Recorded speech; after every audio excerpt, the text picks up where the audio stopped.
Imagine if you could remove most what-ifs from solo RV travel with one simple habit and a few smart tweaks. Would you want to know about it?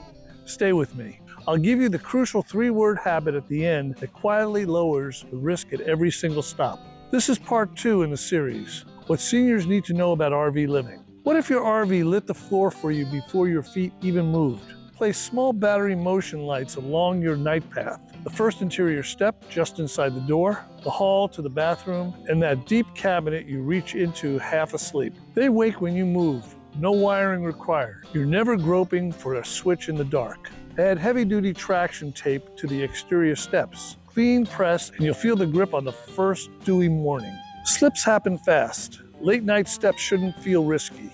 Make them stable. Mount high-quality suction support handles with locking levers on clean, smooth, non-porous surfaces only. Never across grout lines or on textured walls.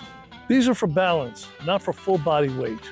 Reseat and check the indicator before each use. If your toilet sits low, add a locking raised seat with side handles so that the squat is shorter and your push-off is solid. Drop non-slip mats where your water lands, and use a slim step stool with a handrail for high cabinets so that you're not climbing on furniture. What makes trouble move on before it even reaches your door?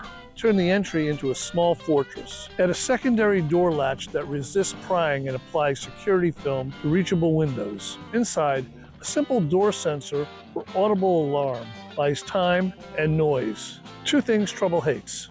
Expect deterrence and delay, not invincibility. Make a spare key plan that isn't obvious. Skip the magnet box near the driver's door. And choose a smarter spot you can reach quickly. How do you call for help when your bars vanish?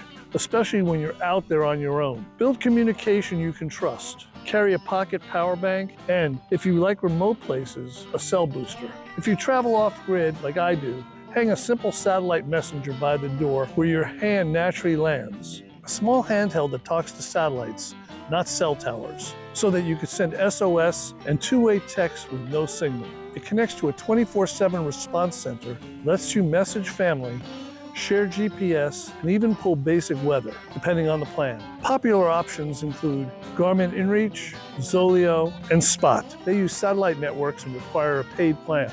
Keep it charged, preload emergency contact, and clip it on a lanyard so you can grab it fast, even in the dark.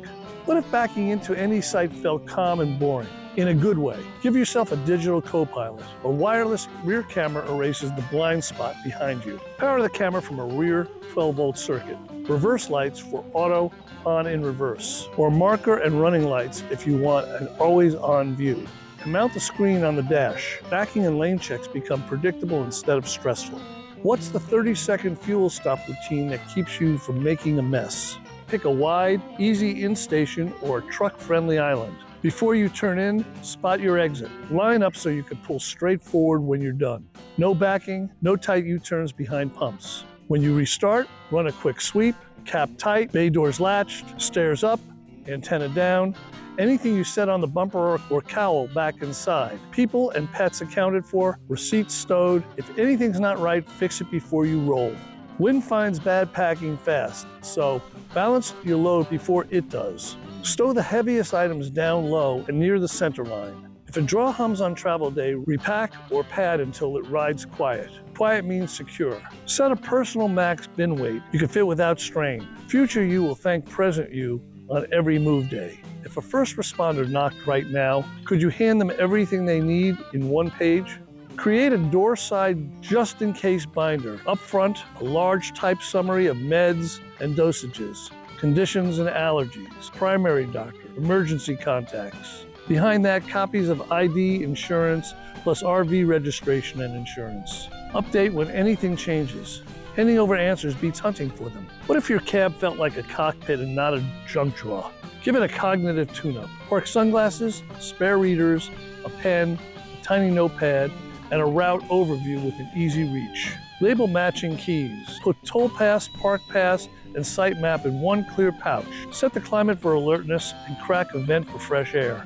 A tidy cab lowers mental load, so you focus on miles, not missing items. You waited for the payoff. What habit quietly lowers the risk at every single stop? It's a simple power mantra. Lights, locks, location. Say it in that order whenever you park: fuel, shop, or settle in. Lights: can I see or be seen? Use real light outside and carry a flashlight, not just a phone screen. Locks: are the rig and tow car secured with a reachable key? Location: do I have clear sight lines and 2 ways out? If any answer is no, fix it before you relax. Use it for a week and watch small risks disappear. If these tips help make your solo RV journeys safer and less stressful, please hit that subscribe button for more practical RV tips like this. In the next video, I'll tackle bad weather, roadside breakdowns, personal security, and the timing rule that ends long days safely without drama. For part 3 in the series, please click the video over here. See you down the road.